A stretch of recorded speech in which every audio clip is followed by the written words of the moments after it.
来看墨西哥有一个小镇挖进美国的亚利桑那州，因为遐看喙齿的费用比美国是加正俗，所以美国有真侪人会专工跨境去遐看喙齿。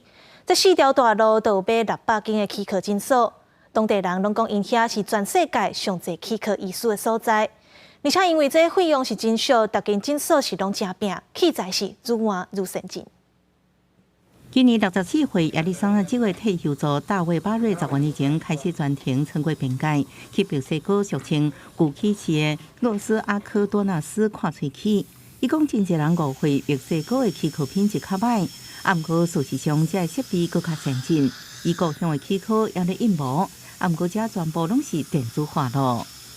When I first came, I needed quite a bit, a few implants and crowns.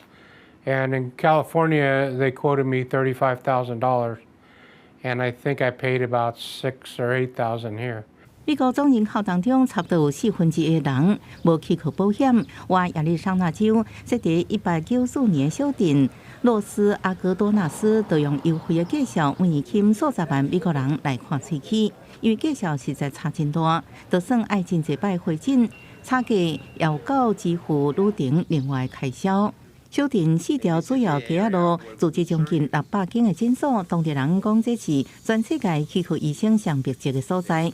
11月到4月大月，伫遮一直求的美国人用要甲镇上7000的居民共款济，突然真热热天，逐工要差不多2000人。为加州、亚利桑那州，或者是新墨西哥州来到遮。La clínica empecé yo solo, cuando iniciamos por allá en el 1990 me independicé. Y de ahí ahorita a la fecha seremos como 60 personas en la clínica, somos 20 doctores, hay 12 unidades, tenemos otra clínica en la parte de abajo del pueblo y ahí nos dividimos la clientela, ¿no? 早伫网络和选择医疗照护服务变更较方便进行。洛斯阿戈多纳斯靠美国人之间的风声来传播，即嘛有专门的网站帮助病人挑选医生，解决乳头后倾问题。公视新闻王慧文报道。